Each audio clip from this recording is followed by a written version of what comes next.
When my wife told me, I'm moving back in with my ex-wife to take care of her, you'll understand one day, I smiled and said, of course. I even packed her bags and drove him there. What I quietly slipped into his mailbox had him back home, empty-handed, in less than 48 hours. I'm moving back in with my ex-husband to take care of him. You'll understand one day. My wife Sarah said it over breakfast on Saturday morning, April 13th, 2024, while I was eating scrambled eggs at our kitchen table in the house we'd bought together 3 years ago in Naperville, Illinois. She said it the way someone announces they're running to Target for paper towels, casual, matter of fact, like she was discussing the weather instead of dismantling our marriage. He's sick. Stage 3 cancer, pancreatic. He needs me. I set down my coffee mug slowly, carefully, the ceramic making a soft sound against the wooden table. Okay, Sarah blinked, her fork pausing halfway to her mouth. Okay, if that's what you need to do. I took another bite of eggs. They tasted like nothing. She looked relieved, almost guilty. I knew you'd understand. You're always so understanding. That's one of the things I love about you. Her ex-husband, Mark Daniels.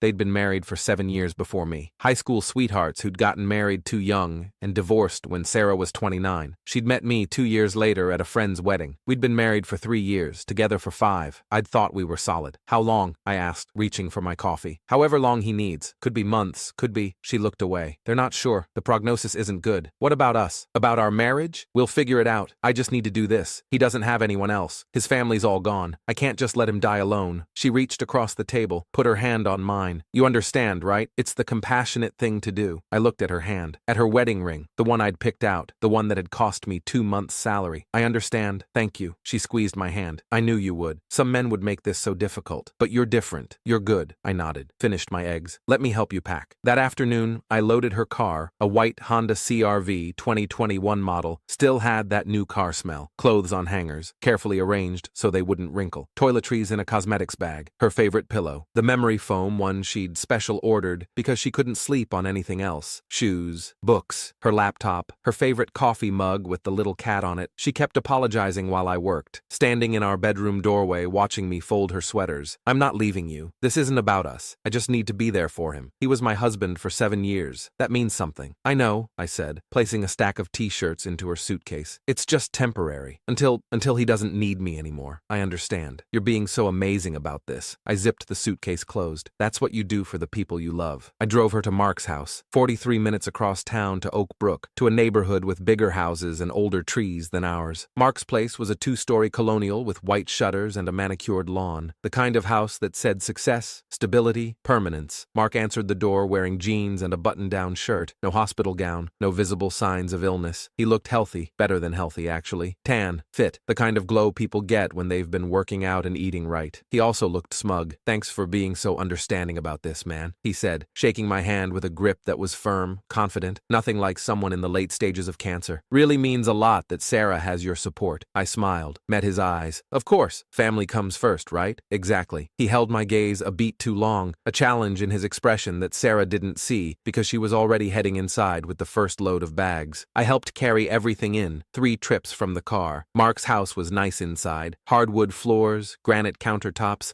photos on the walls of him and Sarah from their marriage, vacations, holidays, their wedding day. He hadn't taken any of them down. The guest room was at the end of the upstairs hallway. I set Sarah's suitcase inside and noticed immediately dust on the furniture, thick layer on the dresser, the nightstand, the lamp. The bed was made, but the comforter looked undisturbed, like no one had slept in it for months. Sarah would be sleeping in Mark's room. I knew it. She knew it. Mark definitely knew it. Call me if you need anything, I said at the front door. Sarah standing between me and Mark, her hand on the doorframe like she was already part of this house, this life without me. She hugged me, tears in her eyes. I love you so much. Thank you for understanding. I know. I kissed her forehead. Take care. On my way out, walking to my car parked at the curb, I stopped at the mailbox, casual, like I was checking if it was empty. Slipped in an envelope, plain white, no return address, Mark's name printed on the front in generic Times New Roman font. Then I drove home. 46 hours later, Monday afternoon at 3:17 p.m., Sarah called. I was at work, sitting in my office at the consulting firm where I'd been employed for 6 years, reviewing a client proposal that needed to be finished by end of day. We need to talk. I'm coming home. Right now. She arrived an hour later. I heard her car in the driveway, heard the front door slam hard enough to rattle the frame. She threw her bags down in the entryway, the same bags I'd carefully packed 2 days ago, and stormed into the living room where I was sitting on the couch with my laptop. Did you know? Her face was red, blotchy from crying, eyes puffy, makeup smeared. I looked up from my screen. Know what? That Mark isn't sick, that this whole thing was a lie, that he's completely healthy. easy, was it? I turned back to my laptop, clicked to the next slide in the presentation. He admitted it. She was pacing now, hands gesturing wildly. He admitted everything. He wanted me back. Thought if I came over to take care of him, we'd reconnect. That I'd remember what we had. That I'd realize I married the wrong person. I closed my laptop, set it aside. That's unfortunate. Unfortunate? That's all you have to say? She stopped pacing, stared at me. He lied about having cancer. He manipulated me into moving back into his house. How'd you find out? She threw her hands up. Someone sent his medical records to the house. To Mark's house. Real ones. From his checkup 2 weeks ago. Complete physical. Blood work. Scans. Everything. He's completely healthy. Not even a cold. The envelope was in the mailbox this morning. Mark opened it while I was making coffee and his face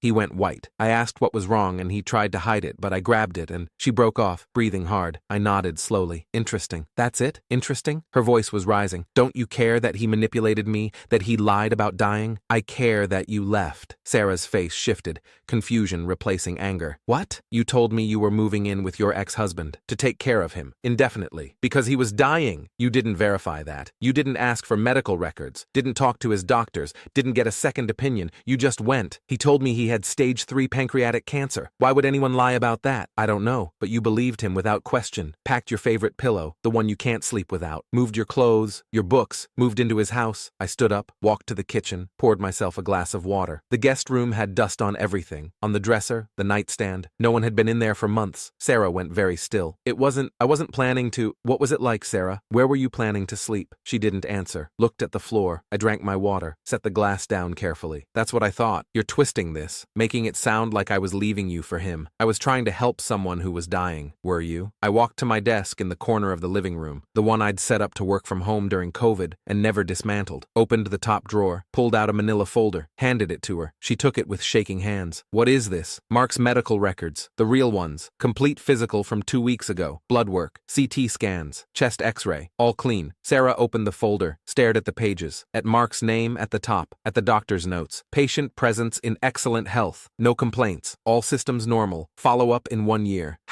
When did you? I'm friends with someone who works at Mark's doctor's office. Emily Chen. We went to college together. Called in a favor. When? Saturday. About 3 hours after you told me you were leaving. Her hands were shaking so badly the papers rustled. You knew he was lying? I suspected. Confirmed it within 3 hours of you telling me. Called Emily. She pulled his records. Sent me copies that same day. And you didn't tell me? Her voice went high, incredulous. You knew it was a lie and you didn't say anything? No. Why not? Why would you let me? Because I wanted to see what you'd choose. The room went very quiet. Outside, a car drove by. A dog barked. Normal sounds from a normal day. I chose to help someone who was dying. You chose to move in with your ex-husband without asking a single question, without verification, without even thinking about what that meant for our marriage. I sat back down on the couch. You chose to pack your favorite pillow and move into his bedroom. The guest room hadn't been used in months. Dust everywhere. You were planning to sleep in his bed. That's not fair. What's not fair? I said, my voice still calm, still level, is that when you thought someone needed you more than I did, you didn't hesitate, didn't ask questions, didn't involve me in the decision, just packed your bags and left. I made a mistake. She was crying now, tears streaming down her face. I see that. I'm sorry, but I came back. You came back because you found out he lied. If he'd been smarter about it, if he hadn't left his mailbox accessible, you'd still be there. She went very still. Wait, his mailbox, the envelope. She looked at me, eyes widening. That was you. Who else would it be? I thought someone at the hospital, a nurse maybe, who felt bad. Nobody at the hospital cares about Mark's love life, but I cared about mine. She sat down hard on the arm of the chair, like her legs wouldn't hold her anymore. You sent his medical records to expose him, to give you the truth, since he wasn't going to. You let me go. You helped me pack. You drove me there. You smiled and said you understood. Her voice was rising again. You let me walk into that house thinking what? That you were being noble, compassionate, self-sacrificing? I leaned forward. You were moving back in with your ex-husband. You chose him over me, that's the truth. And I wanted to see if you'd figure it out on your own, or if you needed help. So what now? She stood up, wiped her face. You're leaving me? Is that what this is? I opened my laptop again, pulled up a document, turned the screen to face her. Divorce papers, filled out. My signature at the bottom. I filed this morning. You'll be served tomorrow. Her face drained of color. You're serious? Completely. Because of 2 days? Because I made one mistake? Because when you thought someone needed you more than I did, you didn't hesitate. You didn't question it. You just left. I closed the laptop. And because if you'd been willing to move into Mark's house, into his bedroom, for however long he needs, then our marriage was already over. I just made it official. I came back! She was shouting now. I left him. I chose you. You came back because you got caught. Because I sent those records. If you'd never found out, how long would you have stayed? A week? A month? Until you and Mark reconnected? She opened her mouth, closed it. No answer. That's what I thought. I stood up. You have 30 days to find a place. The house is in my name. Bought it before we got married. Where am I supposed to go? I don't know. Maybe Mark still has room. The guest room could use some dusting. She stared at me like she'd never seen me before. Like the man standing in front of her was a stranger wearing her husband's face. Good.